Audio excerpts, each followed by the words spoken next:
Greetings, everyone. This is Rock and Roll Spot Connection with the weekly comic book roundup. We've covered this week's X-Men books and Spider-Man books, as well as a couple of DC books. Now it's time to move on. Kicking things off, we've got Avengers Forever, number 11. So this issue pretty much just serves as a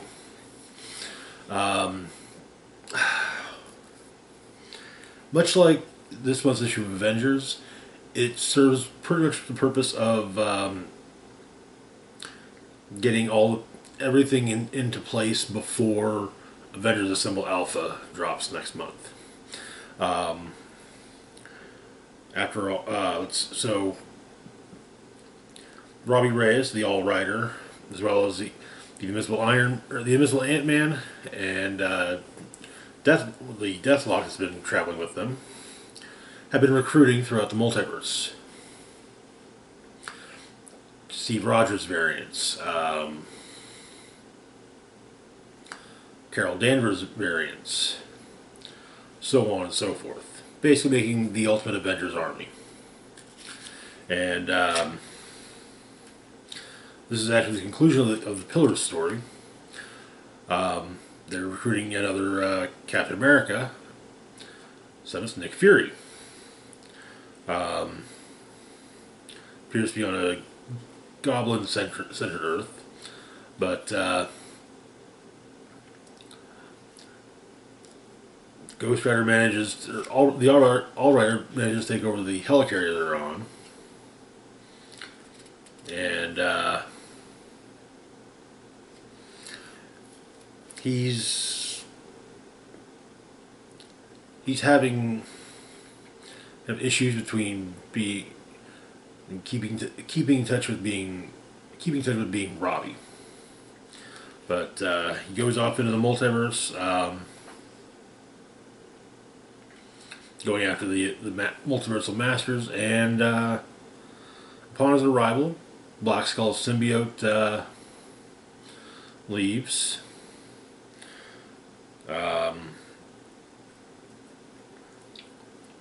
Killmonger tries to stop it, but something goes wrong for him. When the All Rider shows up, Phoenix is sucked into the trunk, but Robbie takes on the multiversal masters on his own, and until he goes after Doom, well, that's when things start to get less successful. But Ant-Man and Deathlock show up to save him. He's practically ready to sacrifice himself to stop Doom Supreme, who gets shrunk by Ant-Man. But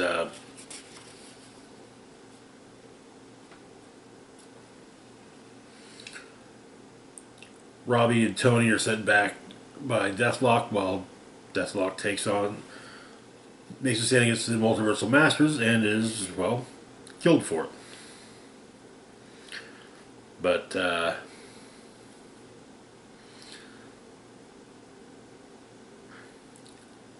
their plan is to definitely make sure that all the Avengers are wiped out. And that is where our issue ends. Like I said, this is pretty much just one of just out there to get all the pieces in place for Avengers Assemble. It serves its purpose just fine. Moving on to our next book, we've got All Out Avengers number 3.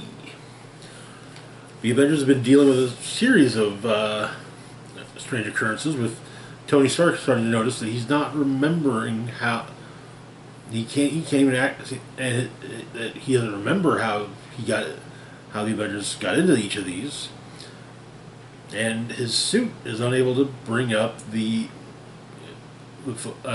recorded footage. So the Avengers are dealing with an army of Red Skull LMDs.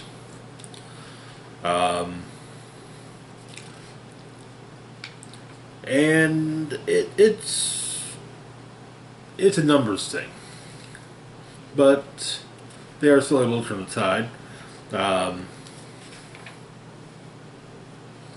However, the actual Red Skull, well, he's not digging this whole army of LMDs of himself thing, and Iron Man saves him. The two of them work together to take down the LMDs, but Tony brings up the issues the memory issues he's dealing with, and our unseen narrator has Red Skull get apparently obliterated by one of the control devices. There's a fun little moment where Captain America, Falcon, gets shot down and ends up with a whole bunch of facing down a whole bunch of Red Skulls, and says he's reminded of he's getting some serious Agent Smith vibes, though Skull probably corrects him saying Schmidt. But fun little nod to things. The Avengers triumph. Find out Blade doesn't use a phone when Sam asks about what happens to all the LMDs. Does the tech from them get repurposed into our next phones or what? But Cap, Iron Man, Thor, and Black Panther discuss the memory gaps they're experiencing, and Black Panther posits that it's potentially each of these scenarios that are being put into are teachable moments. Though, preparing them for something. And so Iron Man says something good or something bad, and well, T'Challa's thought is that it's something bad. Very bad. And that is where the issue ends. I'm enjoying this series. I think one thing I really like about it is I've honestly enjoyed each issue's Avengers lineup as well. I think it's been a neat little. Each one's had a fun little concept. Maybe not the way I would do an Avengers miniseries with a constantly changing lineups, but still enjoyable. Moving on to our next book, we've got Genis-Vell, Captain Marvel #5, wrapping up the miniseries, returning Genis-Vell to the Marvel universe. And I gotta say, I love the cover referencing the death of Captain Marvel. In fact, there's a smaller version of the original Death of Captain Marvel graphic novel cover, and fun thing with this cover is that every hero seen on this cover basically appears in the same position and pose as on the original. Though this being a modernized version of it. So instead of Peter Parker and Spider-Man, you've got Miles Morales. Instead of Steve Rogers, you've got Sam Wilson. Instead of Doctor Strange, you've got Clea. Instead of Matt Murdock, you've got Elektra. But yeah, fun little thing. Just a fun little thing. So where we left off, it become clear that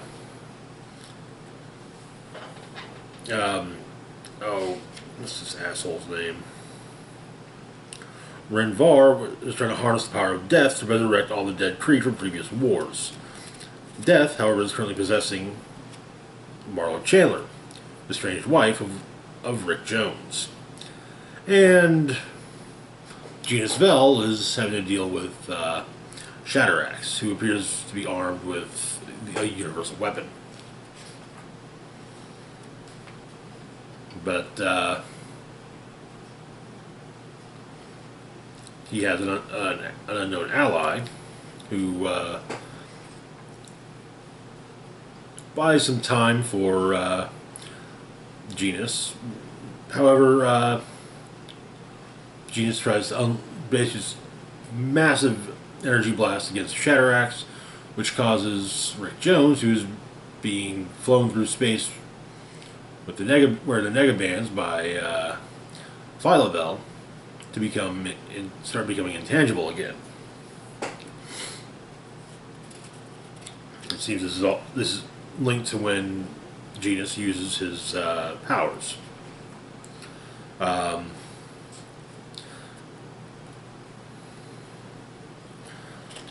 Shatterax seemingly gets the upper hand against Genis, and Genis uses that moment to build up a large enough energy blast when Ronan the Accuser appears, demanding Shatterax's universal weapon. Though Shatterax has a moment, wait, where's, ask Ronan where his is. Isn't Ronan dead? It is, of course, the Skrull Jazinda. But her appearance as her taking the appearance of Ronan the Accuser was enough to distract Shatterax long enough for Genis to deal with him. As Rick and Philo arrive, and Rick and Genis re-merge, so to speak. We find out that the mysterious ally of Genis's is none other than Death's sister, Life. But Marlo is freed, but she explains she's kind of sick of being, well, Death.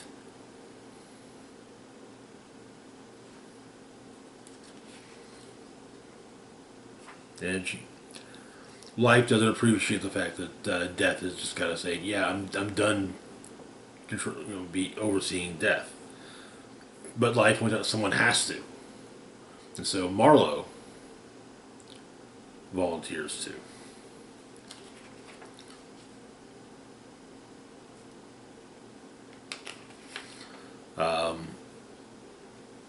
Redvar gets his ass whooped by Rick Jones, and Rick returns to his apartment on Earth. And him and Genis are once again bonded by the negabands. And so they at least got that going for them. And that is where the issue ends. And the series as well. This was a fun series.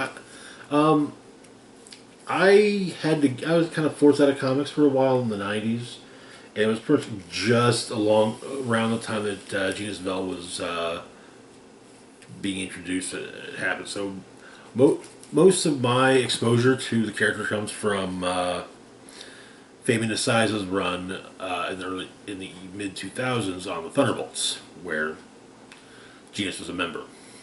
But still, I do enjoy the character. I've enjoyed his recent appearances. It's nice seeing him back. So, moving on to our next book, though, we've got Alien, number 3. Where we left off, Steel Team, while searching for a modified facehugger egg,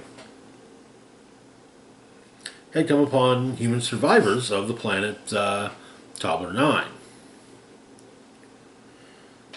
After Steel Team had been ambushed and attacked by a squad of xenomorphs. But it's explained that the xenomorphs are bred from the original egg that that Steel Team was sent to retrieve. Of course, Steel Team and the humans, it's made clear that they do not like each other. Steel Team offers to help evacuate the survivors of Toddler 9, but in exchange for help, seems to be something that they're okay with.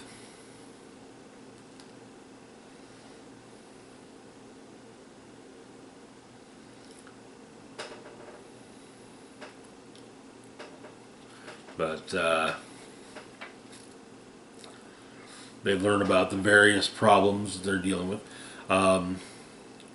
And it was apparently the people of Toddler 9 before everything went sideways that led to that were hosts for these aliens, and so they seem to have developed differing, slightly different attitudes than what one normally sees from a xenomorph. They don't always. They don't necessarily.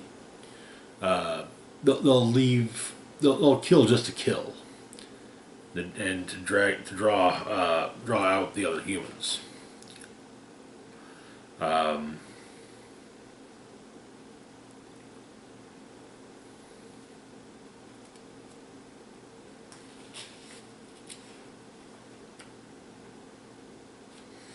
but one of the humans, after a couple of days, one of the humans takes SEAL team into the nest and basically leaves them there to face the xenomorphs, bringing bringing the SEAL team face to face with a rather angry queen. And that is where the issue ends. Honestly, I've been enjoying, story-wise, I've been enjoying what Marvel's offered in the way of Alien comics for the last year. So I'm liking where the line's going. Moving on to our next book, we've got Star Wars Revelations. This is just kind of a one-shot to kind of,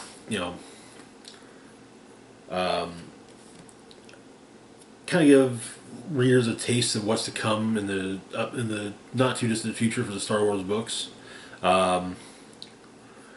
The framing device is Darth Vader meditating while doing his regular bhakti treatment.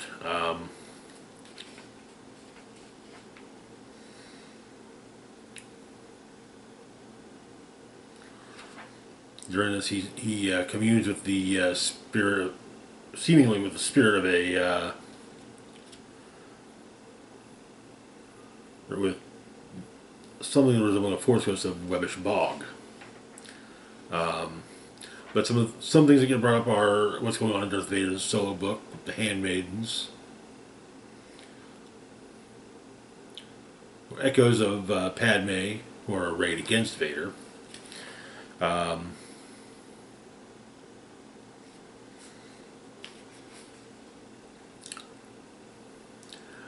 There's a tale told of a droid,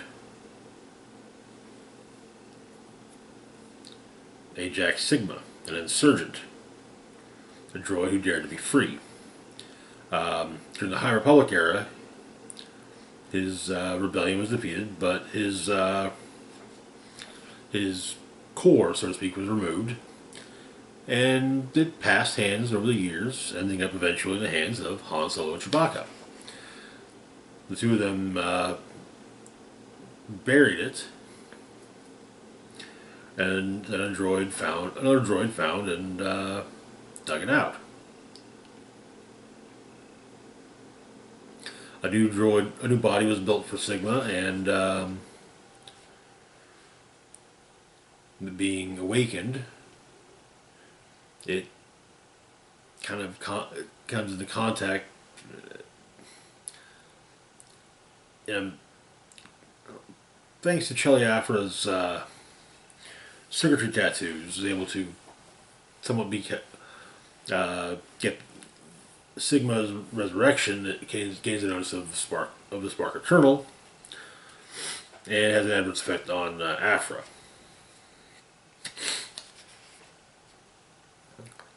Later, of course, there's the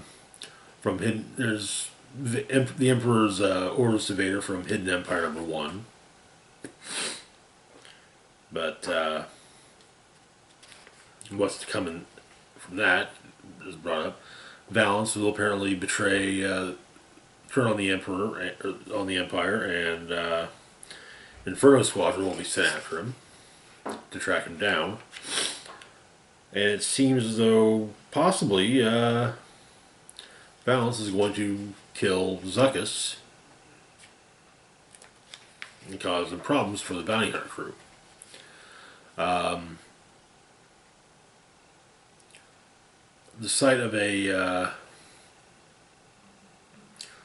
would say the site where Ajax Sigma fell is come upon by Luke after having a similar sensation to what happened to when Obi-Wan felt the destruction of Alderaan. But on the planet they're on, they come upon the new body of Ajax Sigma, who's apparently wiped out a Homesteader ship after the Homesteaders attacked him.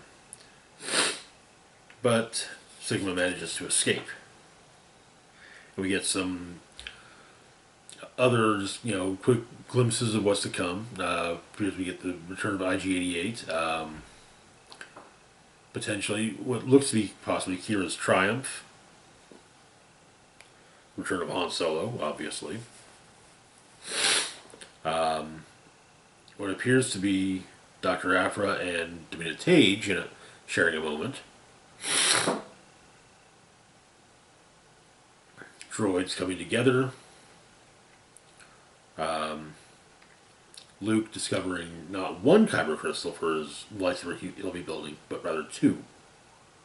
One green and one red.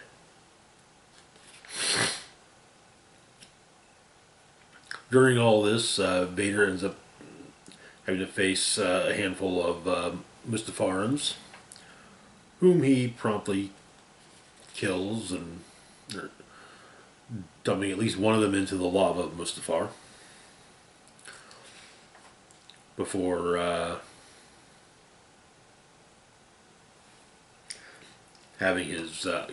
receiving his orders from the Emperor. And that is where our issue ends. I think I'm really looking forward to the Sigma, the Ajax Sigma stuff, but there's some interesting stuff to come for the Star Wars books. Moving on to our last book, and staying a long time ago in a galaxy far, far away. We've got Star Wars Yoda, #1. Now, this first issue of this miniseries appears to have a similar, so far it has a similar feel to the Obi-Wan miniseries. Opening with Yoda on Dagobah reflecting on his past.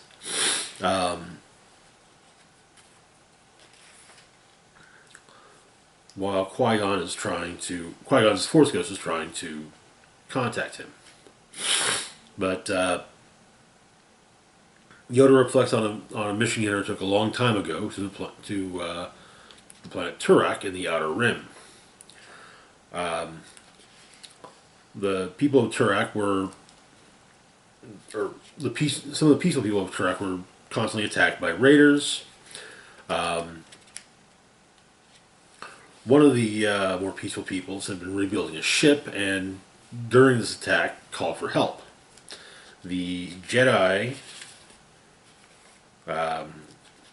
intercepted the call. A newly appointed master said that